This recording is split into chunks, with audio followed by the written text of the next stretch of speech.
హనుమంతుడు త్రేతాయుగం కాలం నుండి ఇప్పటి వరకు బలవంతుడు, నిజాయితీపరుడు, ధైర్యవంతుడు, అపారమైన భక్తిపరుడు ఎవరైనా ఉన్నారంటే అది హనుమంతుడు మాత్రమే. కేవలం హనుమంతుని స్మరించడం వలన బుద్ధిబలం, యశస్సు, ధైర్యం, కీర్తిప్రతిష్టలు, కార్యసిద్ధి, దుష్టరక్షణ కలుగుతుందని హనుమాన్ చాలీసాలో ఉంది. అసలు ఈ హనుమాన్ చాలీసా ఎవరు రాశారు? హనుమాన్ చాలీసా ఎలా పుట్టింది?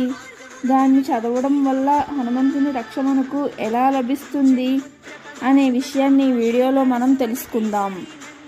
16వ శతాబ్దం ఉత్తరప్రదేశ్లో జన్మించిన తులసీదాస్ హనుమాన్ చాలీసాను రచించారు. ఈయన కారణ జన్ముడని, వాల్మీకి అంశగా జన్మించారని ప్రజల నమ్మకం.